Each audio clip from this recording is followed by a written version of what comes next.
até trazer uma informação e, na verdade, uma direção, né? Nós, do Conselho Apostólico CAB, estamos em uma empreitada de trazer um tempo de alinhamento e arrependimento sobre o Brasil.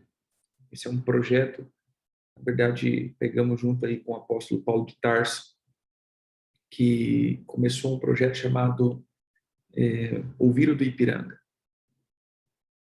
Esse é um tempo onde está sendo feita uma convocação para dia 7 de setembro de 2022, porque 7 de setembro de 2022 nós vamos ter, então, inicia o quarto jubileu do Brasil da independência, ou seja, 200 anos aí de independência. E sabemos que o jubileu ele é algo muito importante, é um portal de restituição, um portal de libertação, um portal poderoso que o Senhor nos dá. E 7 de setembro de 2022, então começa, né, esse jubileu. Então vai ser um tempo, creio, onde o Senhor vai estar resgatando a nossa nação de muitas coisas.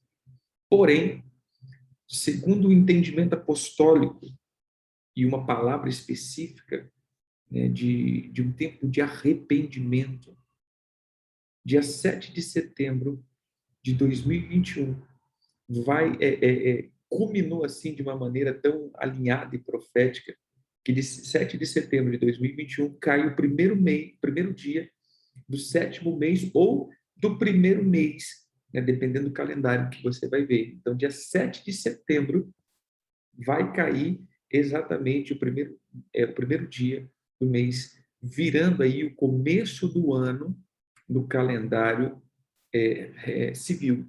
Então, o calendário hebraico tem dois começos de ano, o religioso, dado em Êxodo 12, e o civil, que começa, né, no mês sétimo. Já explicamos isso várias vezes. Então, para mim é muito profético, né? Não para mim, para nós, né? O conselho ali culminou num tempo muito profético. Então, 7 de setembro de 2021, começa-se é bom, né? Começa a questão do ano, a gente colocou como o ano do arrependimento. Um ano onde nós vamos estar levando, né, a igreja, e esse é o nosso propósito, onde nós alcançarmos, levando a igreja para um tempo de arrependimento, para um tempo de quebrantamento, um tempo de confissão de pecado, pelo tempo de confissão da iniquidade da instituição, da igreja em si. Porque uma coisa a gente fala, estamos nos santificando. Sim, estamos nos santificando. Porém, querido, existe uma coisa chamada pecado institucional. O pecado da igreja também é o nosso pecado. Por isso, nós precisamos lutar para que não se torne institucional. Vou dar um exemplo aqui. O pecado da nação também é o nosso pecado. Mas, apóstolo, como que eu faço? Nós precisamos lutar para que o pecado não se torne institucional. Como assim? Hoje, vamos colocar a questão aborto. O aborto, ele é ilegal. Então, quem faz, ele toma para si a consequência do seu pecado. O problema é deles, de quem fez. Agora, à medida de que o aborto se tornar legal no nosso país, se tornou um pecado institucional. Aí, meu irmão, nós também somos responsáveis. Ou seja, a pessoa fez lá, eu nunca fiz, porém, eu vou estar envolvido nisso, porque, como brasileiro, nós concordamos em que essa lei fosse cumprida, ou que fosse estabelecida, essa é a palavra. Então, nós precisamos tomar muito cuidado com as leis que estão sendo criadas e com as coisas que estão sendo formadas e feitas dentro da igreja e dentro do país, porque isso se torna um pecado institucional. E isso faz parte agora também, nós fazemos parte também da consequência desses pecados. Por isso, precisamos tomar muito cuidado daquilo que está sendo gerado. Então, 7 de setembro de 2021, nós vamos, então, entrar nesse ano, esse ano do arrependimento, que também, né, cristoincidentemente, se torna o 7º ano, que é o ano do descanso, é o ano do Shabat da terra, que é o ano da restauração, é o ano da libertação. Então, nós vamos entrar em um ano do ciclo de 7, o ano do descanso, e também no próximo ano já começa o jubileu. Então, assim, vem 2 anos proféticos. O que eu tenho entendido desse tempo todo? Se nós não nos arrependermos e fizermos a nossa tarefa certinho, 7 de setembro termina o ano do descanso, que esse ano também não é só do descanso, ele também se torna um ano da sentença, se não fizermos as coisas certas. Como assim? Lembra que Israel foi para 70 anos de cativeiro? Por cada ano que ele não descansou da terra, ou seja, por cada ciclo de 7 que ele não descansou, ou seja, foram 70 ciclos que eles não descansaram, isso levou eles a um tempo de cativeiro, a um tempo de prisão. Então, se não cumprimos esse tempo certinho, nós vamos, então, ter um problemaço. E que problemaço? Depois de 7 de setembro vem outubro. E outubro é eleição. E principalmente será uma eleição presidencial. Então, nós estamos no limiar, querido. O limiar é muito profético. E onde eu entro aqui, no começo da nossa oração, diz, vamos começar orando, e eu comecei, né, explicando isso para você. Onde nós entramos aqui?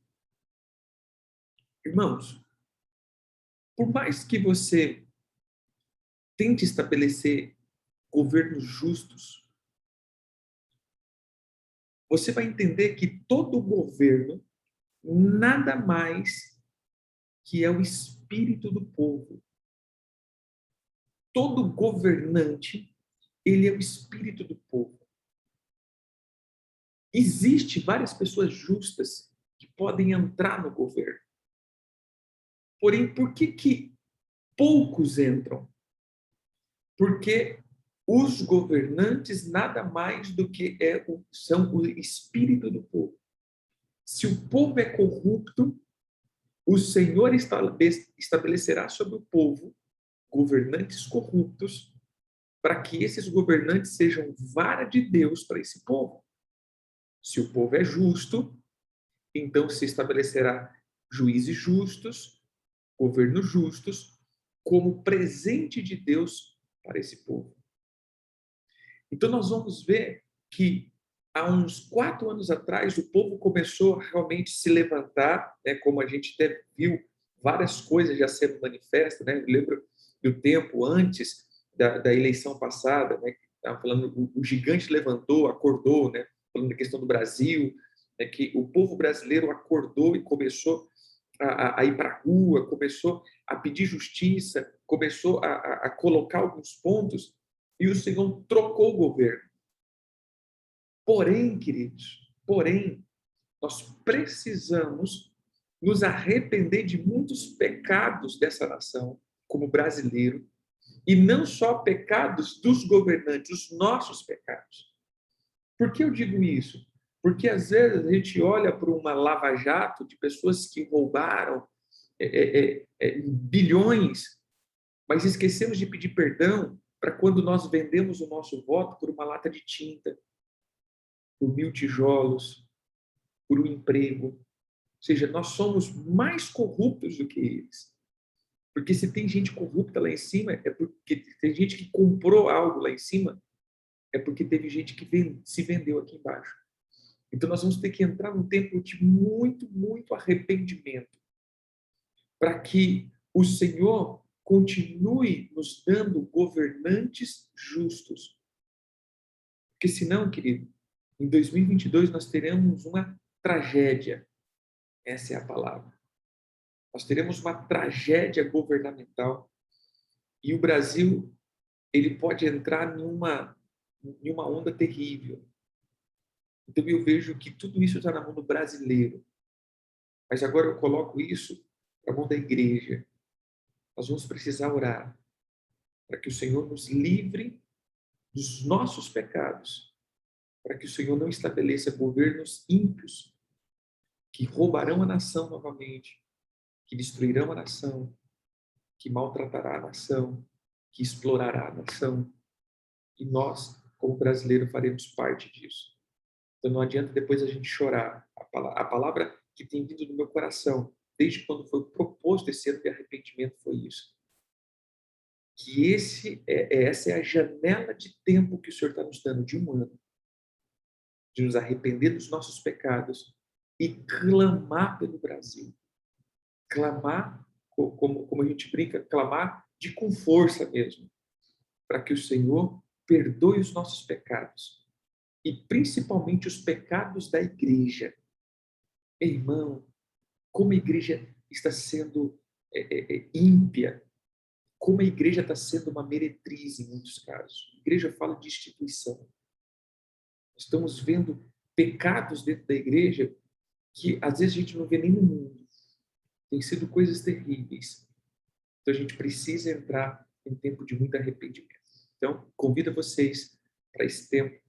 A gente está sempre orando pela nossa nação, orando pelo nosso país, orando para que o Senhor nos perdoe, gere um tempo de arrependimento mesmo. Não fique apático, não fique neutro. Depois eu quero ministrar uma palavra um pouco a respeito disso, de sermos neutros. Não fique neutro, querido. Nenhum cristão é neutro. Cristão neutro é sal que perdeu o gosto, é luz que não brilha, que não serve para nada. E o Senhor disse que nos últimos tempos os cristãos seriam neutros, a igreja seria neutra, é a igreja morna, é neutro, não é nem frio nem quente. Você tem que ser decisivo, você tem que ser sim ou não, você tem que ser pessoa que tem decisão. Esse negócio que tanto faz e ser apático a muitas coisas, isso não pode, isso não provém do Senhor. Amém? Então, eu quero chamar você para esse tempo de oração. Nós vamos começar as mentorias orando, e orando pelo Brasil, orando pela igreja, e não só por nós. Bem, queridos? Pai, nós, como irmãos, como igreja brasileira, como cidadãos brasileiros, nós viemos diante do Senhor pedir que o Senhor derrame o teu sangue sobre a nossa nação. Eu não quero aqui clamar pelo pecado dessa nação, eu não quero aqui clamar pelo pecado da igreja, como se eu não tivesse dentro do Brasil e da igreja, Senhor. Eu quero clamar, Senhor, pelos nossos pecados. Nós somos brasileiros. Somos, meu Deus, cristãos que fazemos parte de um corpo chamado igreja. O pecado dessa nação, o pecado, Senhor, do nosso povo, o pecado dos nossos irmãos também reflete como os nossos pecados. Por isso, Senhor, como Daniel, nós clamamos, Senhor, nos perdoa, porque temos pecados, nós temos pecado contra o Senhor, nós temos pecado contra a justiça, nós temos pecado, Senhor, contra a santidade do Senhor, nós temos pecado contra os teus mandamentos, nós temos pecado contra os teus estatutos e ordenanças, nós temos pecado, Senhor, contra os direitos, nós temos pecado contra, meu Deus, a tua palavra, e não temos feito a obra da misericórdia, e não temos, meu Deus, sido essa espada de justiça no meio da injustiça. Pai, como diz a tua palavra em Salmos, onde o Senhor se reúne na Assembleia dos Deuses e diz: até quando vocês serão imparciais e injustos? Até quando não defenderá os órfãos e as viúvas? Até quando? E isso eu sei, Senhor, que o Senhor estava falando conosco, que somos juízes sobre as obras demoníacas e não sobre os irmãos. Perdoa-nos, Senhor, porque temos sido iníquos, injustos. Nós temos sido, meu Pai, parciais. Nós temos feito olhos omissos diante de situações. Perdão, Senhor, porque nós temos olhado e não tomado partido. Nós estamos sendo neutros. Perdão por essa ideologia, Senhor, que tem tomado a consciência até mesmo da igreja. da imparcialidade e da neutralidade. Nos assumimos, posicionamos como pessoas decididas, definidas, pedindo, Senhor, leve o Brasil para um outro nível de santificação. Nos leva como brasileiro, nos leva como brasileiros a outro nível de santificação. Nos leva a tempos de humilhação. Não que o Senhor nos humilhará, mas que nós nos humilharemos diante do Senhor. Porque a tua palavra diz que se o povo que se chama pelo teu nome, se humilhar, clamar, se arrepender, o Senhor sararia essa terra. Sara o Brasil, Pai. Sara o Brasil da impiedade, da injustiça, da iniquidade, das mentiras, das falsas notícias. Paralisa, Senhor, as obras dos ares, onde essas notícias, meu Deus, falsas, inventadas, elaboradas, para alcançar os corações desatentos, essas notícias, meu Pai, que são emitidas via satélite, perca suas forças nos ares e sejam confundidas. Mas que o Senhor estabeleça verdade sobre o Brasil. Que o Brasil, meu Deus, continue sendo essa nação, aonde muitos profetas falaram do Brasil como a marcha da adoração, como aqueles que conduzirá a adoração dos últimos tempos. Restaura, Senhor, a nossa adoração, o nosso clamor. Livra-nos, ó Pai, das obras da serpente, das contaminações. Em nome do Senhor Jesus é que pedimos. Lava a nossa nação com teu sangue e purifica com teu fogo. Em nome do Senhor Jesus. Amém, amém e amém. Amém, queridos?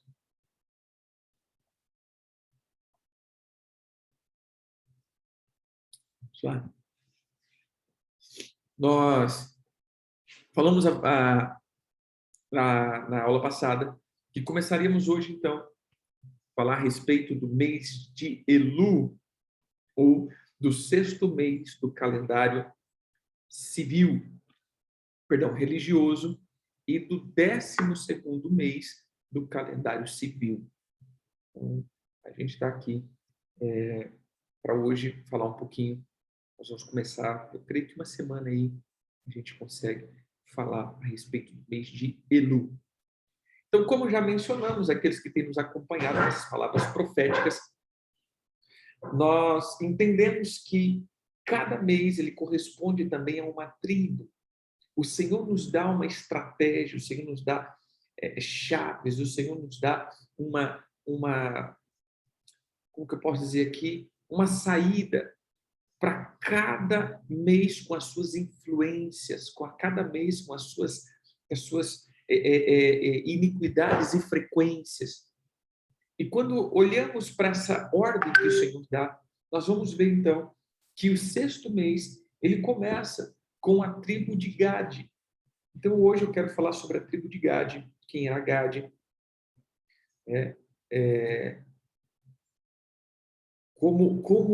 Qual é a bênção, qual é a direção? Hoje então eu quero começar falando sobre Gade. Abra a tua Bíblia em Gênesis capítulo 30.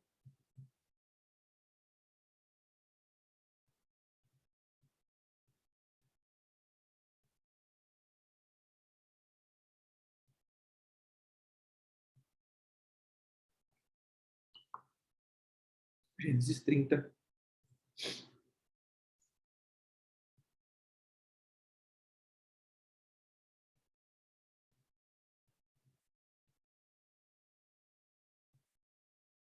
Verso 10 e 11.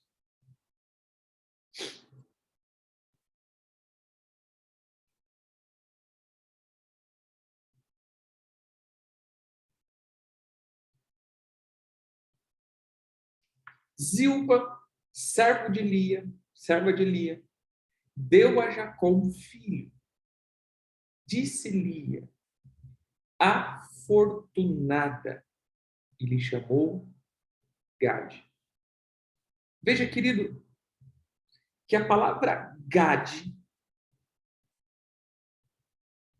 essa palavra vinda para Gade, né? Ou seja, o nome Gade, ele deriva de uma outra palavra. Sempre a gente gosta de trazer a origem dessa palavra. Então, Gad, ele vem da palavra Gud, que significa invadir, atacar.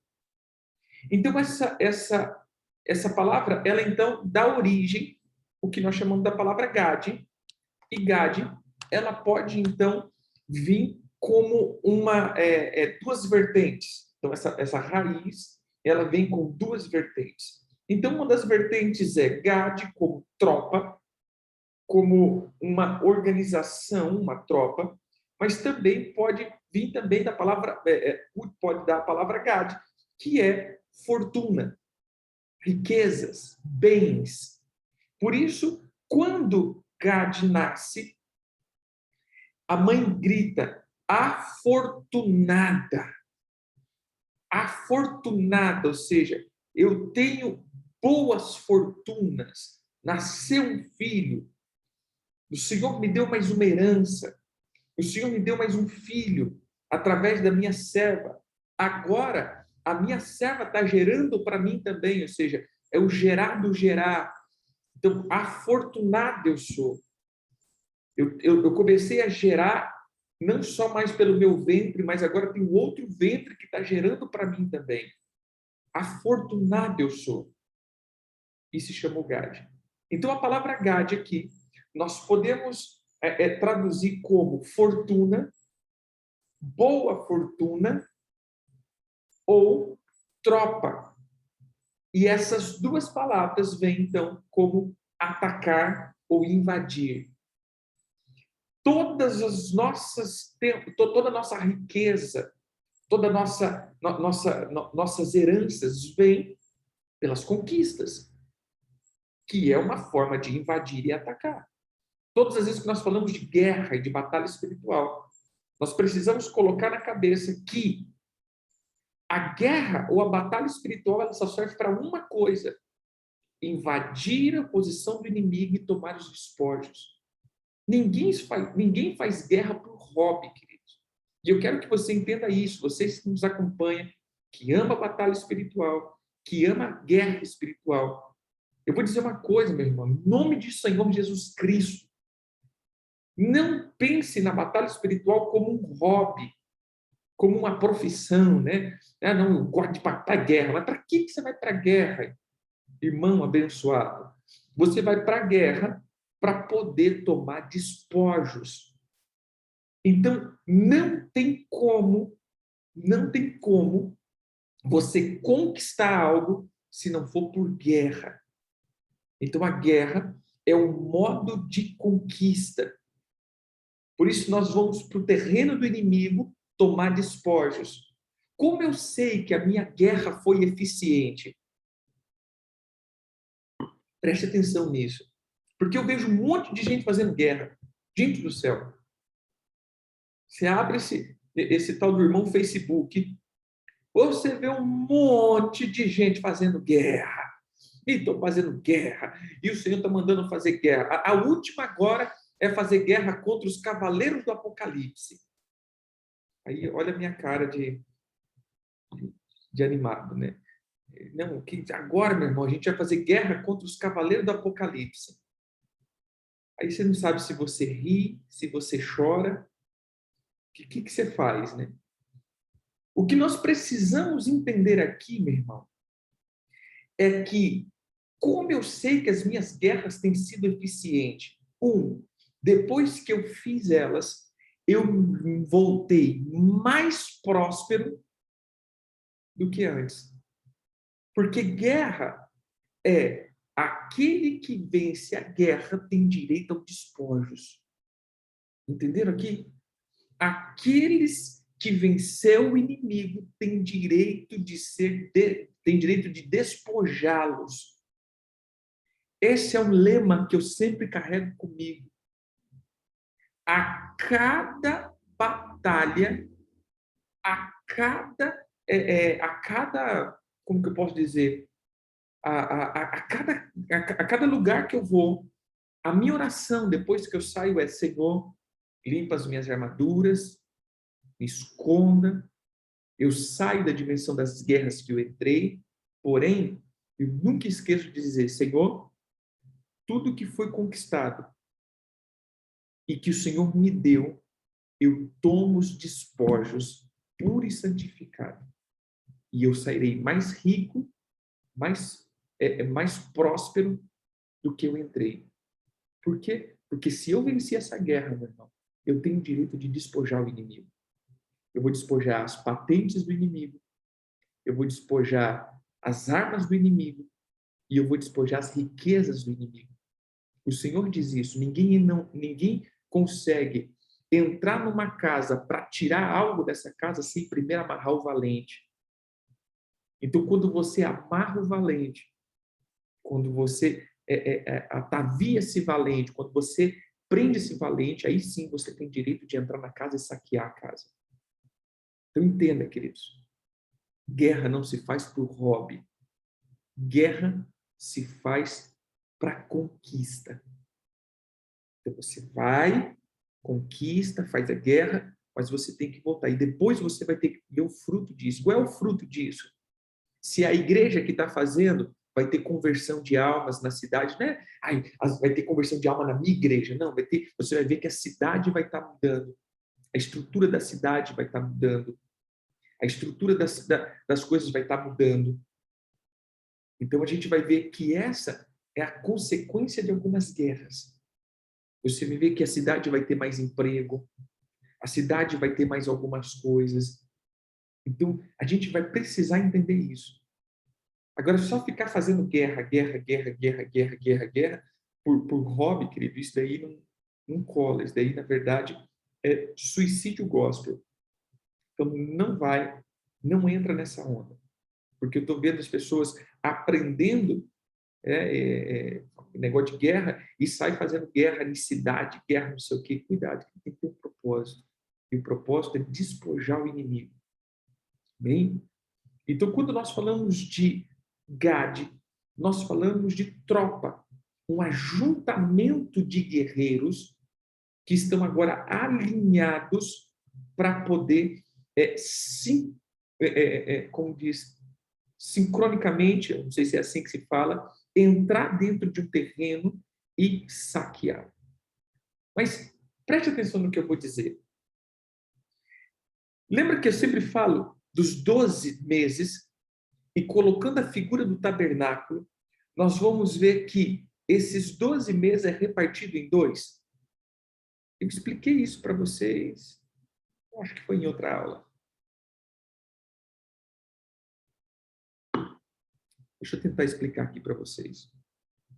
Quem já viu, vale a pena ver de novo.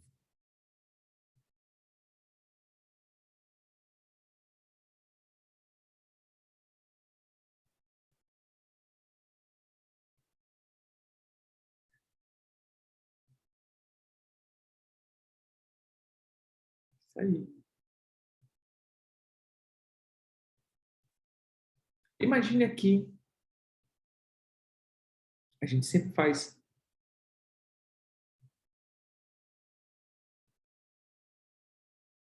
aquela figurinha tabernáculo.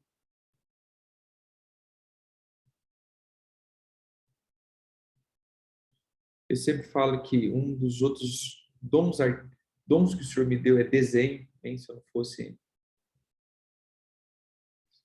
eu acho que pastor seria desenhista profissional, porque a habilidade que tem de fazer desenho é fantástica. Então, imagine aqui as 12 tribos posicionadas.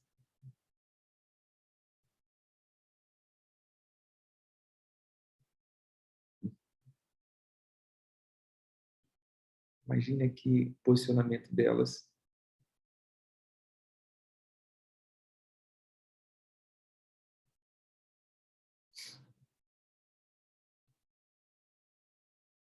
E agora você pegando o começo do ano,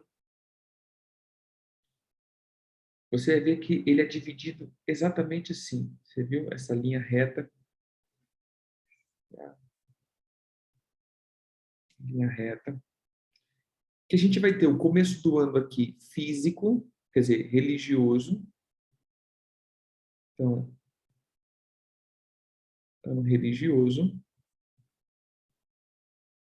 de Êxodo, e aqui você vai ver o ano civil.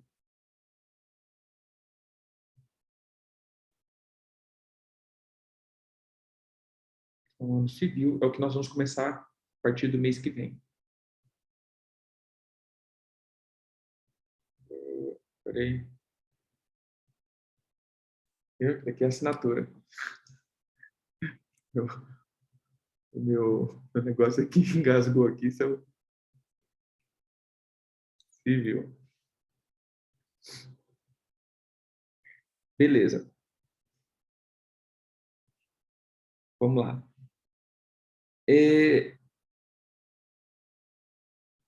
Quando nós pegamos aqui, aqui vai estar Judá, Issacar, Zebulon, Rúben, Simeão e Gade. Então, esses são 6 meses que nós já passamos. Agora começa o ano civil. Por isso eu sempre falo que tem 2 começos de ano, que começa nas 2 primaveras. Aqui é a primavera do hemisfério norte e aqui a primavera do hemisfério sul. Então a gente vai começar a primavera aqui no Brasil, e quando nós falamos da primavera, que aqui começa o outono, lá no hemisfério norte está começando a primavera. Então Deus, na sua grande sabedoria, traz os 2 começos de ano nas primaveras. E é o que eu sempre falo: primeiro eu conquisto no céu, depois eu trago para a terra. É sempre assim: conquisto no céu, trago para a terra. Então, o mês que vem é o tempo de viver, é o tempo de manifestar. Pois bem, onde eu quero chegar aqui? Esse começo de ano começa com Judá, e Judá é guerra. Judá fala de guerra. Sim, o Rosh Hashanah. Exatamente. Então, a gente vai ver aqui que Judá é guerra e Gade é guerra. Então, no começo e no final desses 6 primeiros meses, que agora a gente passa para uma nova estação, para uma nova etapa, é como que se fosse o governo espiritual e o governo material. É como que assim, nós geramos no espírito e trazemos para a terra. Então, se nós olharmos, os 2 estão falando de guerra. Os 2 estão falando sobre um tempo de guerra. Os 2 falam, então, dessa temporada de guerra que nós vivemos. Começamos com Judá, adoração, batalha espiritual, conquista, que é a primavera, e primavera fala do tempo dos reis irem para a guerra. Mas e agora, Gade? Gade fala de tropa, um exército, guerra também. Mas a grande diferença, e aqui eu começo com a tribo de Gade, né, onde eu quero focar hoje, irmãos, uma coisa é Judá, ele fala da individualidade, da intimidade da adoração. A adoração é individual. A adoração é algo entre eu e o meu objeto de adoração. Isso não é grupal, é individual, porque a adoração é o ato de intimidade com o meu objeto de adoração. Então, no caso, que nós estamos dizendo agora como cristão, o Senhor Jesus. Então, esse é o meu alvo, Jesus. Então, eu começo com Judá como me rendendo a Jesus e ele me fortificando e dando armas para guerrear. Mas fala da individualidade.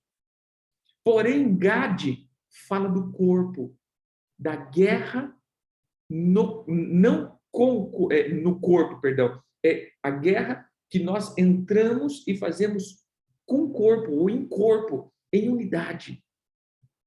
Sabe o que eu começo a entender aqui? O primeiro ponto que eu entendo de Gade é: se eu realmente fiz a tarefa de casa bem feita, se a tarefa que eu fiz foi bem feita, esse será o tempo que eu termino em comunhão. Eu comecei a me ajustar. Eu comecei a me preparar na adoração, ou seja, eu entrei dentro do Senhor Jesus na adoração lá em Judá. Eu comecei indo, eu comecei tendo o meu momento de adoração, consertando a minha vida, indo para a Páscoa. Depois a gente fez todo o tempo de Pentecoste, né? A gente foi fazendo a contagem do homem, limpando o nosso coração, limpando as nossas emoções. E aí entramos em Pentecoste com o selo da palavra. E aí a gente continuou, agora entramos no quarto mês, que é a questão de Tammuz, é quem eu adoro, ou seja, quem eu me prostro. Depois passamos para Ave, a quem eu ouço, e chegamos no final. No final agora se eu estou em comunhão com o corpo, se eu estabeleci a comunhão, se eu estou no meio do corpo, se eu amo estar de novo no meio das pessoas, se eu consigo manter unidade com as pessoas, com a família, então a tarefa foi bem feita. Eu aprendi, o Senhor me tratou. Eu começo individual em Judá, mas eu termino em Gade no corpo, em comunhão. Esse é o sinal que o Senhor nos dá. Então, dentro de Gade, quando ele fala fortuna, a primeira coisa que foi quebrada foi o orgulho, a soberba e a arrogância. Por quê, queridos? Porque não se faz guerra sozinho. O reino não são dos guerreiros solitários, dos justiceiros solitários. Infelizmente, tem um monte de justiceiros solitários no meio da igreja. Como eu vejo a igreja perdendo o sentido, principalmente quando fala, por exemplo, de batalha espiritual e conquista de cidade. Conquista de cidade. Irmão, conquista de cidade não se faz com uma igreja. Conquista de cidade se faz com o corpo de Cristo. Uma igreja não conquista a cidade para ela. Uma igreja não conquista o reino para ela, porque o reino é do corpo e não de uma igreja. Aqui é onde eu vejo muitas igrejas e irmãos apanhando. Para que você realmente possa ter uma conquista de cidade, você tem que gerar comunhão no corpo. A gente tem conseguido ver isso em alguma das nossas lugares onde a gente está indo. Como isso é fantástico. Eu vejo em Comodoro isso. Mas como tem sido um tempo muito top. Porque já faz 10 anos, 12 anos praticamente, que a gente mexe, de 12 a 10 anos, não lembro direito, com batalha espiritual. E sabe o que é interessante? Eu comecei desse jeito, batalha espiritual na nossa igreja vai conquistar a cidade. Eu creio que muitos que começaram com batalha pensam nisso, né? Nossa igreja vai conquistar a cidade, nossa igreja, nossa igreja, nossa igreja, e aquele negócio da nossa igreja, nosso ministério, porque a gente é os últimos biscoitos do pacote, a última Coca-Cola do deserto, porque a gente é o único que está certo, porque a gente é o único que tem a revelação dos últimos dias, da galáxia e aquela coisa toda. E aí, graças a Deus, o Senhor foi nos tirando dessa mentalidade faraônica e babilônica. E aí a gente veio entendendo, não, nossa igreja não faz nada sozinha. Nossa igreja é uma igreja normal como todas as outras. Nossa igreja, ela tem a mesma intensidade que as outras têm. Eles buscam o Senhor. Nós temos uma revelação, amém? Mas nós precisamos do corpo. E aí começamos a gerar unidade com as igrejas. Começamos a voltar à unidade com a igreja. Faz um tempo que nós começamos a voltar à unidade entre igrejas. E vamos para o meio da igreja, vamos voltar à unidade. E sabe o que eu achei mais top? Há uns 3 meses atrás, nós juntamos 4 igrejas. Irmão, imagine, 4 igrejas para fazer um seminário de batalha espiritual. Uau! Para mim foi fantástico. Você juntar 4 igrejas e falar assim, meu irmão, vamos nós 4 aqui, pastor, fomos os únicos corajosos que aceitaram. Vamos lá, eu levo minha igreja, o fulano leva a gente, se reúne no lugar e eu ensino, você ensina, você ensina, você ensina. Cada um ensina um pouco aqui, vamos, vamos. E a gente começou a juntar. E isso está gerando algo. Isso está começando a gerar um propósito, isso está começando a gerar, está começando a despertar algo. E aí sim, o dia que nós mantemos uma unidade sincera e verdadeira no meio da cidade, entre as igrejas, aí sim nós podemos dizer, vamos conquistar essa cidade para Jesus e não para nós, igreja. Entendeu aqui? Gade, ele termina com esse senso de unidade. Nós começamos com um senso de guerra, Judá, mas terminamos com um senso de unidade. A guerra na unidade. Então, quando eu olho para Gade, querida, essa questão Gade, quando eu olho para essa expressão Gade, eu vejo um ajuntamento de leão, e não um leão solitário, porque Gade, ele fala que é como uma leoa. Então, quando nós falamos de Gade, nós vamos ver que nenhum leão caça sozinho. É raro o leão que está caçando sozinho. O leão, ele vai em grupo, ele vai em tribo. Se você pegar todos como que eu posso falar, todas essas questões de reino animal, você vai ver que eles vêm em mais de um, porque eles vão encurralando e faz o estouro, e aqueles que partirem sozinhos é aqueles que eles vão atrás, não é só um, é vários, porque você não conquista sozinho. E isso daqui, meu irmão, já quebra uma mentalidade desse século, o conquistar sozinho. Esse senso que nós temos de pertencimento, na verdade, pela falta de pertencimento, esse senso que está sendo criado em nós de isolamento, tem despertado em nós que eu vou conquistar sozinho. Primeiro ponto, meu irmão, a unidade dentro dos nossos lares. Não adianta, querido, você tentar conquistar sozinho.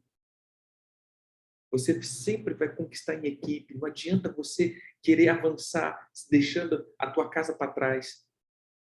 Como eu vejo pessoas fazendo isso, rachando família por causa do meu ministério. Não, não, querido. O teu ministério engloba toda a tua casa.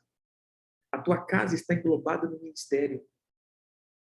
Você tem que englobar a tua casa para dentro desse ministério. Mas, apóstolo, você não conhece meu marido, você não conhece minha esposa. Não, querido, eu não conheço, realmente eu não conheço, mas eu creio que Deus pode fazer alguma coisa.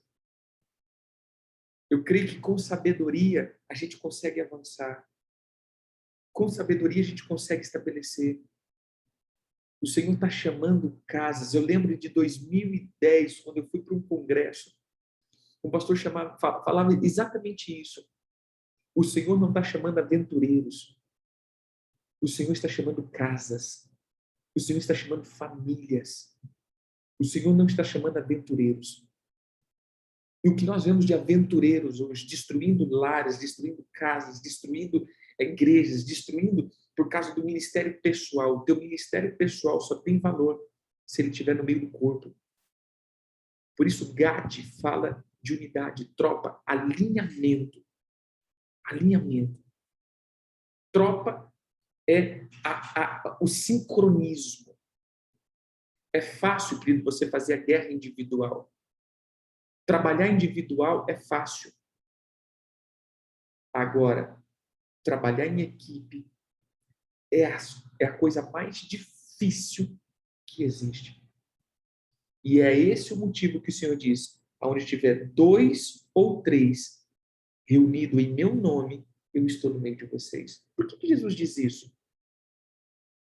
Porque se tiver 2 ou 3, não é ajuntados, onde tiver 2 ou 3 pessoas adorando. Onde vocês estiverem 2 ou 3 em unidade, concordância, eu estou no meio de vocês. Porque se vocês aprenderem a andar em concordância, é porque vocês aprenderam a andar na minha palavra. Não é estar reunido. Onde tiver 2 ou 3 reunidos. Onde tiver 2 ou 3 reunidos em concordância. Porque você pode estar 2 ou 3 reunidos em discordância. Agora, olha que interessante. Como a gente consegue, querido, ser cacique, né? Ser cacique é fácil. Como a gente consegue mandar? Agora, a questão é, você consegue ser mandado? Essa é a pergunta. Você consegue ser direcionado? Eu falava isso aqui ontem, né, conversando com a pastora. Sabe o que eu aprendi? Eu aprendi o seguinte, por exemplo, eu estou num lugar, tem a voz de comando. Estou lá, pá, pá, pá. Vou dar um exemplo. Chegou o apóstolo Joseir, meu irmão, ó, você quase não vai me ouvir falar. Quietinho. Agora eu estou pronto a obedecer. Chegou um que está acima de mim, meu irmão. Então, eu estou quietinho, só vou obedecer. Eu aprendi o seguinte: quando eu estou no comando, eu estou no comando, eu vou comandar. Mas quando eu não estou no comando, eu estou para obedecer comando. E não importa se eu sou apóstolo, agora eu já não estou no comando. Então, se eu não estou no comando, eu vou ser um bom servo. Se eu estou no comando, eu vou ser um bom líder. Se eu não estou no comando, eu vou ser um bom servo. A gente tem que aprender a andar em equipe. Se eu estou com o negócio do titular, meu querido, eu vou dar direção. Mas se eu não estou com a bandeirinha do titular, eu vou obedecer direção e fazer bem feito. Isso tem sido o problema do corpo. Gade é tropa. Esse é o mês que o Senhor está dizendo. Você consegue andar em equipe? Se você não consegue andar em equipe, você não aprendeu nada. Se você não consegue andar em obediência, se você não consegue obedecer a ordem de outros, você não aprendeu nada. Você quer ter fortuna, você quer ter riquezas, você quer ter despojos, vá em equipe e em corpo. Isso é uma palavra que vai em encontro, ou na verdade, que confronta a mentalidade desse século. Porque a mentalidade desse século é: ninguém manda em mim. Ninguém manda no que eu faço, ninguém me direciona. Eu tenho que direcionar a minha vida. E aqui eu estou dizendo: você quer entrar para uma estação de glória? Aprenda a ser mandado. Aprenda a obedecer ordens. Aprenda a andar em equipe. Aprenda em não dar pitaco. Como eu vou aprender? Irmão, faz o teste. Vai para carona. Senta no banco do passageiro de um carro e deixa o outro dirigir. Se no meio da estrada, no meio da cidade, você começar a freia, cuidado do buraco, ó a lombada, cuidado. Meu Deus. Então, meu irmão, você não está pronto para obedecer, não. Você não sabe ser passageiro. Graças a Deus, ninguém faz isso aqui. Todo mundo consegue sentar e ficar quietinho e ver o outro dirigir em paz. Mas que terrível, meu irmão. Você está ali dirigindo e tem um outro. Ai, meu Deus. Ai, gente, freia. Não, acelera. Ai, tropa, cuidado, né? Não, mas peraí, eu até brinco. Você quer dirigir? Se quiser dirigir, pode entrar aqui e pegar o volante. Por quê, queridos? Essa é a expressão de quem não sabe andar sobre a direção de outro. Ele sempre quer estar dirigindo. Ele não aguenta estar no passageiro sem dar direção. Então, preste atenção. Se você, preste atenção, se você não é um instrutor de autoescola, se você é só o passageiro, aprenda a ficar quieto e seguir ordens. Entendeu? Como eu sei que eu vou entrar para o começo do ano? Nós estamos no propósito aqui de novo. Para poder entrar no começo do ano com uma expressividade diante do Senhor. Para receber. Porque o começo do ano, nós vamos entrar então nos dois filhos de José. Manassés e Efraim. Igual a expressão dessa tribo. O melhor de tudo. O melhor de tudo o Senhor nos dará. O melhor de tudo o Senhor vai nos conceder. Como eu vou viver se eu primeiro aprender a estar em equipe e trabalhar em equipe? Então aprenda, queridos. Você pode ser o maior líder que for, mas se você não está na liderança, em um determinado coisa, por exemplo, você pode ser o pastor, você pode ser o líder, você pode ser o apóstolo, mas em uma determinada função, um outro pastor, uma pessoa fala assim: olha, o fulano vai estar direcionando, e você não é o líder, aprenda só a obedecer, sem dar opinião, se não for chamado. Isso é a excelência de trabalhar em equipe. Quando eu sei ouvir, quando eu sei obedecer, Gade, tropa. Então, essa semana nós vamos trabalhar muito sobre organizar para trabalharmos em equipe. Veja, irmãos, quando falamos em equipe, nós vamos pensar logo em organização. Vou colocar dentro de uma casa. Se cada um pensa só em si mesmo, a casa vira uma bagunça. Qual é a diferença de você viver sozinho e viver em equipe, ou em grupo, ou em família? Porque você viver em família, você tem que pensar não só em você, mas você tem que pensar também em todos os que compõem a família. Todos os meus passos,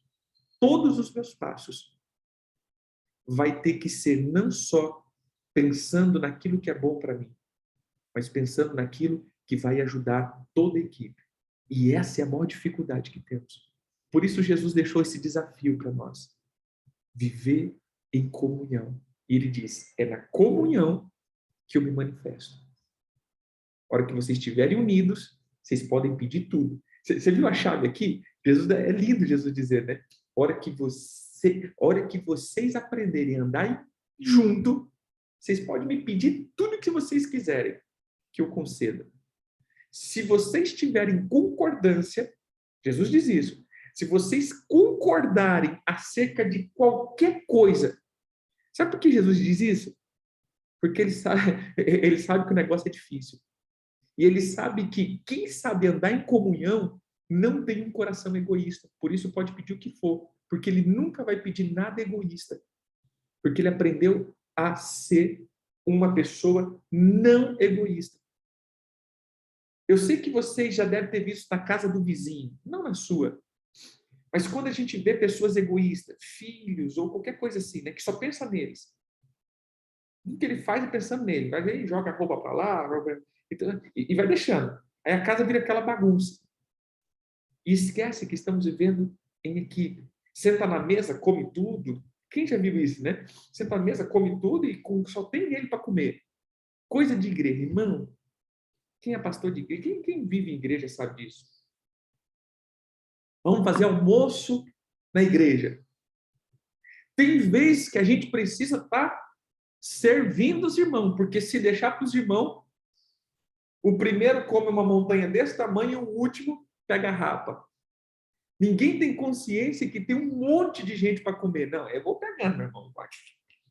Graças a Deus que isso não acontece na sua igreja. Nunca aconteceu.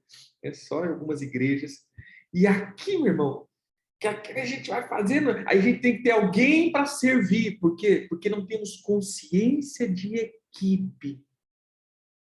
Vai fazer, a gente não sabe, a gente não sabe repartir, não. O negócio é o seguinte, eu vou encher a minha barriga, eu vou aproveitar, eu vou coisar e que se exploda os outros. Né? Então, dentro disso, nós vamos ver o senso de Gade. Nós precisamos ter o senso de equipe. Você quer entrar bem, você quer fazer as coisas bem, você quer ter autoridade no céu, é quando a tua cabeça ela para pensar em todo. Essa é a cabeça de um líder. Ele sempre vai ver um todo. Ele sempre vai ver o global. Ele sempre vai ver o conjunto. Todas as minhas atitudes não afetam só a minha vida. Todas as minhas atitudes afetam o global. Isso daqui eu falo em tudo, meu irmão. Isso daqui começa, porque se nós tivéssemos o senso de equipe e de corpo, metade das coisas que a gente fez ou está fazendo, a gente não faria. Eu vou dizer, por exemplo, pecado.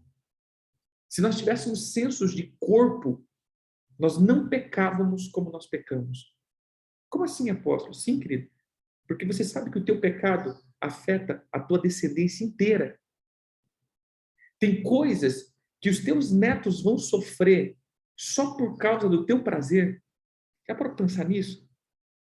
Que daqui 50 anos, 60 anos, se Jesus não voltar, pode ter gente lá que vão viver miséria, destruição, enfermidade, problema financeiro, problema de casamento, problema de tudo, só por causa do teu prazer. Se você pensasse um pouquinho em equipe e falar, cara, as minhas atitudes, o que eu faço agora determina não só a minha vida, mas determina a vida de muita gente. Eu não vou fazer. Eu posso até querer fazer, meu irmão, mas não vou fazer, não. Não vou fazer mesmo. Esse é o senso de equipe. Mas não. O que a gente pensa? Só em nós. Então vai se explodindo, como diz, que cada um que lute. Né? Eu estou aqui para fazer, meu irmão. Cada um que se vira depois. Eu estou aqui para ser feliz. É essa a mentalidade desse século. Por isso começamos em Judá e terminamos em Gade. Gade é equipe. A tua atitude determina o futuro do corpo, da tua casa, determina das tuas finanças, da finança dos teus filhos, da finança dos teus netos, da igreja. Mas imagine aqui eu, apóstolo Éder, você acha que a gente não tem luta? Você acha de vez em quando não dá uns grosopes? Acha que a gente é Superman? De jeito nenhum. Mas chega em determinado ponto que você para e fala assim, e aí? Cara, se eu fizer isso, se eu chutar o pau do tabernáculo aqui, como diz o apóstolo, chutar a madeira central do tabernáculo, meu irmão, eu não estou só questão da minha vida. Olha o tanto de gente. Não, meu irmão, eu vou manter aqui, ó, retinho, purinho, seguir no caminho, no pastorado, não importa o peso que for, eu assumi isso. E quando eu assumi isso, meu irmão, eu não só assumi o pastorado, eu assumi um monte de coisas de gente que está olhando. E o meu erro e o meu abandono determina também a vida de muita gente. Então, viver em equipe não é só pensar em você, não é só pensar nas tuas emoções, não é só pensar nos teus prazeres, não é só pensar na tua alma. Gade funciona, ou seja, esse mês vai funcionar para a tua vida. Se você organizar, eu só conseguirei viver a plenitude de Deus para a próxima estação se eu terminar alinhado às minhas emoções, alinhado aos meus sentimentos, alinhado às minhas finanças, alinhado ao meu ministério. Alinhado para quê? Alinhado para andar em equipe. Entenderam aqui? Andar em equipe. Pense num todo e não só em você. Pense no corpo, não só na sua vida. Pense na família inteira, não só nas tuas dificuldades. Pense na igreja, não só na tua vida. Jesus não morreu por ele. Jesus morreu pelo corpo. Jesus não sofreu por ele. Jesus sofreu pelo corpo. O maior ensino que Jesus nos deu, querido, é viva pelo corpo. Quando ele está andando, ele toma o pecado do corpo. Jesus não tinha pecado. O maior ensinamento que nós temos de Jesus é isso. Jesus não pecou, mas todavia, ele se tornou pecado por nós. Um homem que nunca errou, no fim da vida dele, ele se tornou o erro em pessoa, porque pegou todos os nossos erros e colocou sobre ele. Disse, estou indo. E ele diz, agora faça isso em memória de mim. Ceia. Todo dia nós tomamos a ceia. Toda semana tomamos a ceia. Todo mês tomamos a ceia. E ouvimos aquela palavra que o pastor diz. E Jesus, tomando pão, partindo, dando graça, diz, fazei isso em memória de mim. Aí a gente parte o pão. Não, Jesus não está dizendo isso, não. Ele está dizendo, parta o corpo pelo teu próximo, como eu parti.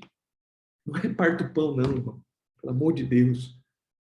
Se entregue como eu entreguei. Repita o meu ato.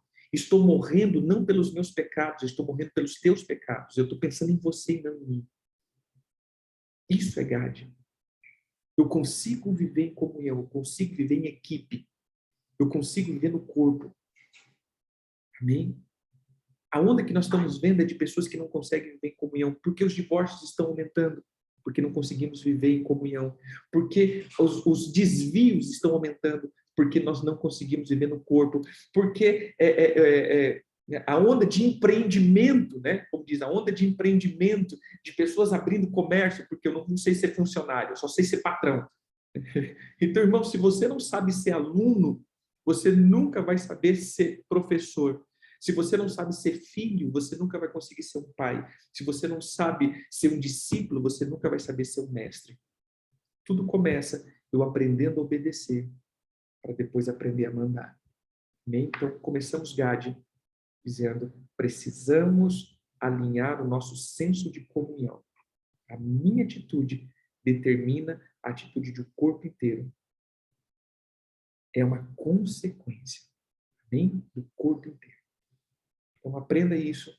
As tuas atitudes determinam o futuro de muita gente. Amém, queridos? Podemos orar? Pai, leva-nos a um nível de entendimento do conjunto, do corpo. Como o apóstolo Paulo fala no tempo da ceia, que muitas vezes nós não sabemos discernir o corpo que pertencemos. Tira, meu Deus, o senso egoísta ou nos ensina, Senhor, a andar em conjunto e em equipe. Que possamos ver a dor do outro.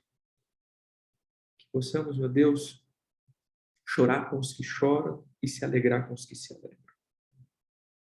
Que possamos ser vistos como um exército de um homem só, no sentido de ter tanta unidade que nos tornaremos um só homem, um só corpo, vivendo em um só espírito e tendo um só Senhor. Tira, Senhor, toda dubiedade, mas que o Senhor nos leva a ter um senso de justiça com a tua justiça. Tira a impiedade, a arrogância, mas nos leva a pensar sempre num todo e não somente em nós. Leva-nos, ó Pai, a entender que as nossas atitudes têm consequências que não afetam somente a minha vida, mas toda a minha geração e todos aqueles que estão ao meu redor. Nos ensina, Senhor, a ser decisivos. Nos ensina a andar em unidade. Em nome de Jesus. Amém. Amém. Queridos, um grande abraço. Fiquem com Deus. E é isso aí. A oferta de remissão das finanças. Sim. Nessa semana eu vou falar sobre isso. Que a gente vai, Gabi fala sobre também essa questão e a gente vai falar. Tá bom? Vamos entrar nessa palavra, tirar um dia só para falar disso. Deus abençoe. Fiquem com Deus.